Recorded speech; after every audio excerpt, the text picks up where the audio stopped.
Hey everyone, before we dive into today's story, I have some exciting news to share about Cetera. We have officially made the move from Substack to our own independent platform. Cetera is now Cetera Magazine, and you can find us over at ceteramagazine.com. If you're already a subscriber to our newsletter or to this podcast, well, you don't have to do anything at all. Stories will still arrive in your inbox every single Thursday morning, just from our new home. And Worlds Without Warning will continue on exactly as it always has. What we are introducing is the option to become a paid subscriber to Cetera Magazine. Paid members get bonus stories, exclusive content, and the ability to comment directly on the stories themselves, creating a real community around the fiction we publish. It's just $2 a month or $20 for the whole year. And we're running a special promotion for our first week on the new platform. New paid subscribers get 20% off yearly subscriptions. And this discount does not expire. It's actually locked in for as long as you remain a subscriber. So you can sign up at ceteramagazine.com or check out the link in the show notes. We made this move because we believe in the independence and sustainability of literary publishing. Having our own platform means we can build exactly the kind of community we want around these stories. We can offer more to our readers and ensure that Cetera Magazine can keep growing for years to come. It's also about creating something lasting in a world where literary magazines often struggle to survive. But all right, now it's time to get on with the show.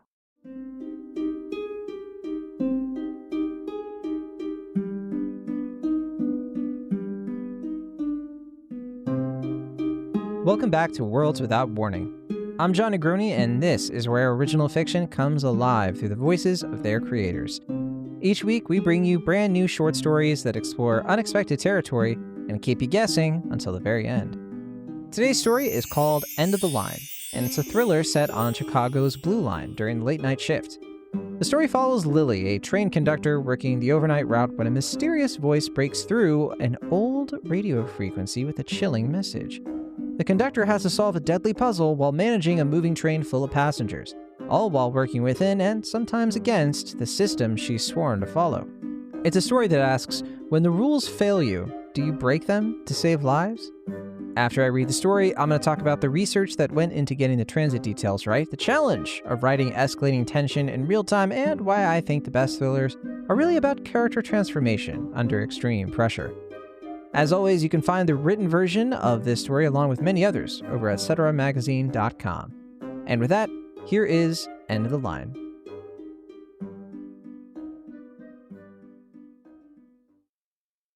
End of the Line.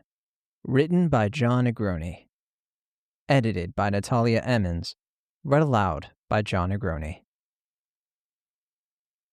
The crossword clue mocked her. 7 letters, starts with D, means tedium. Lily Mankato tapped her pen against the conductor's console as the blue line rattled through another tunnel. Doldrums. Had to be doldrums. She scrawled it in, then checked her watch. 11:43 p.m. 3 hours left on her shift, 14 more years until her pension kicked in, if the CTA didn't gut it first. Her daughter's asthma medication had gone up again last month, too. $60, even with the CTA's insurance. Though without this job, it'd be $300. Her cab radio crackled. Couldn't be dispatched, they use digital talk groups now. This was the old analog operations frequency, the one nobody was supposed to use anymore. Good evening, Lily. A male voice. A young male voice. Sorry to interrupt your shift, but there's a killer on this train. An amused male voice. In exactly 15 minutes when we reach Belmont, someone will die. Unless you're clever enough to stop the killer, that is. The pen slipped from Lily's fingers. How the hell was this guy using the analog frequency? Only the old-timers even remembered it existed. She grabbed the main radio mic. Control, this is Blue Line 447. I've got a situation. Nature of situation. Rodriguez from Control sounded bored. Rodriguez always sounded bored. Someone's broadcasting on the old ops channel, claiming there's a device on the train. A pause. What channel? I'm not hearing anything. Not the main talk group, the analog frequency. Jesus, Mankato, you're hearing ghosts now? Listen, we've had 3 false alarms this week, all of them on the late shift.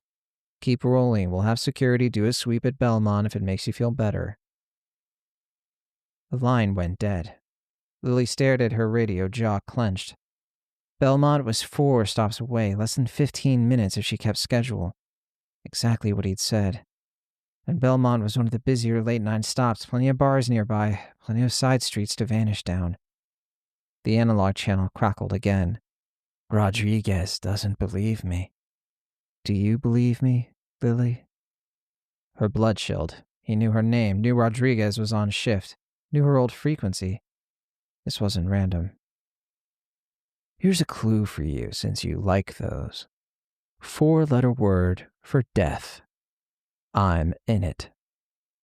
Tomb? No. Doom? Maybe.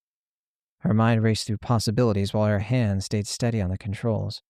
The train pulled into Jefferson Park. Passengers shuffled on, shuffled off. Nobody screaming, nobody running. A few people glanced up from their phones. Friday night bar crowd heading home. She slowed the train as it left the station. Just a little, buying time. Getting warmer, the voice said. But you're thinking too literally. Think sideways, Lily. Cars. 4 letters, cars. Her throat went dry. The train had 8 of them tonight, 300 passengers easy. Drunk kids from Wrigleyville, restaurant workers heading home, third shifters heading in. She couldn't search them all. Couldn't leave her post without triggering an emergency stop that would bring control down on her head. Her boss had already written her up twice this year for protocol deviations. Once for holding a door for an elderly woman, once for slowing down during a medical emergency. Tick-tock, he sang. We're approaching Montrose, lots of dark corners there. Perfect for leaving presents. Then Irving Park, then Addison. So many people getting on and off, makes you wonder which car has the surprise. Lily's hands moved before her brain caught up. She pulled the brake, slowing to a crawl. Passengers would complain, control would note it in her file. And if this was just a prank, think. Think like he thinks. He wanted to play, wanted her to figure it out, which meant there was something to figure out. The clues weren't random, after all. 4-letter word for death. In cars. She grabbed the PA mic. Attention passengers, we're experiencing minor signal delays. Her voice stayed steady, professional. While we wait, here's some, tonight's transit trivia. 5-letter word for warning sign. Starts with A. First person to shout it out gets a prize. Silence. Then from somewhere in the middle cars, an old man's voice. Alarm! Close, she said into the mic. But I'm thinking of something more specific, something you might see on a train. The train crawled toward Addison. She could see the platform lights ahead. Less than 5 minutes to Belmont now. Alert! A woman's voice. Car 4. Alert, Lily repeated. Yes. And here's another. 6-letter word for hollow threat. Starts with B. His voice returned through the frequency, angry now. This isn't a game, Lily. Check the 7th row, car 5, right under the middle seat on the right. You'll see I'm serious. This isn't a bluff. Lily's pulse quickened. Specific location, too specific. Bluff isn't 6 letters, she said into the mic, talking directly to him. Anyone? Boring, someone called out. She pulled the emergency brake. The train shrieked to a halt 50 feet from Belmont platform. Passengers lurched forward, cursing. The emergency lights kicked on, harsh white replacing the yellowed fluorescence. She unclipped her portable from its charger and hooked it to her belt. If he comes back on the analog channel, I need to hear it no matter where I go. She grabbed the PA. Ladies and gentlemen, remain calm. We have a potential security threat in car 5. By CTA emergency instruction, listen to me carefully. If you're in cars 1 through 3, move forward slowly. Cars 6 through 8, move back. Car 4, stay put, but move away from the car 5 door, now. Just killed your career. The hijacker's voice came through her portable, laughing. Breaking protocol, causing panic. Stopping between stations. 7-letter word for caught, Lily said into the mic. Starts with C. Silence.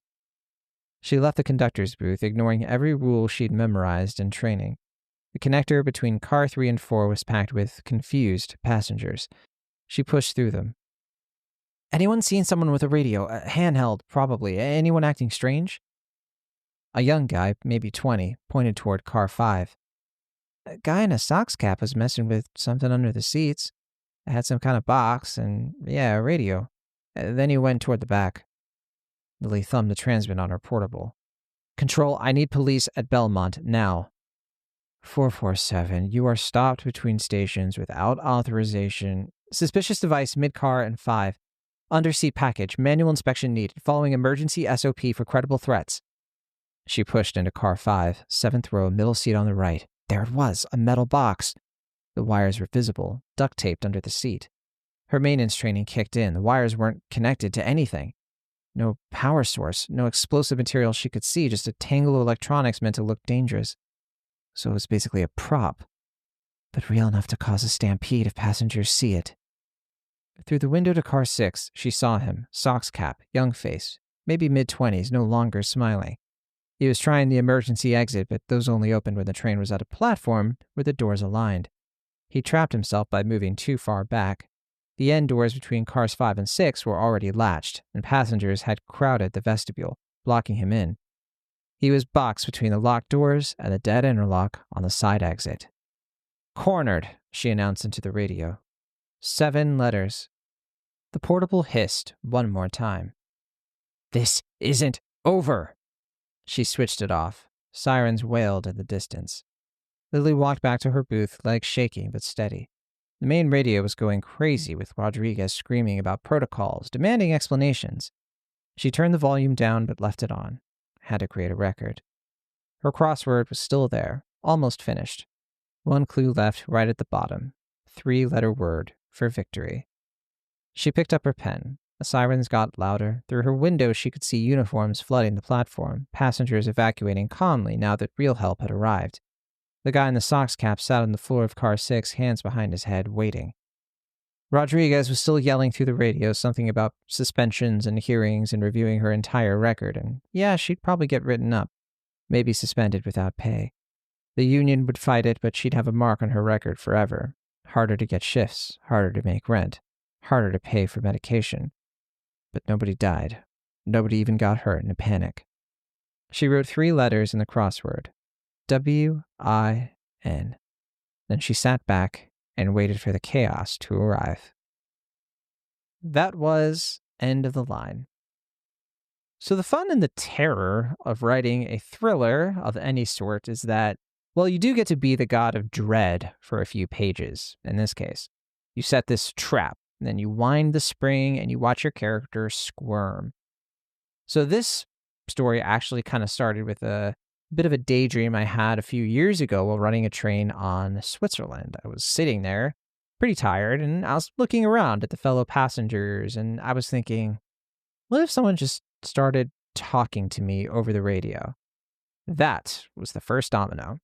From there, it was all about escalation. How do you make things just a little worse for Lily? Turn by turn, until there's only one possible choice left for her to make. Every beat had to increase the pressure on the character. If she was comfortable, I would make her uncomfortable. If she had 15 minutes, I had to make it 5. So because the setting is pretty specific, it's a late-night Chicago train, I couldn't fake it. I knew I couldn't fake it. And to be honest, I haven't been to Chicago since I was a kid, so I had to do a ton of research. But I felt like Chicago would be the perfect place for this story, especially when I was learning more about the actual real-life Blue Line station order, the timing of the ride between Jefferson Park and Belmont. It really, really fit. And I really liked, too, how I could work in the radio procedures, the emergency protocols, make sure it was all plausible.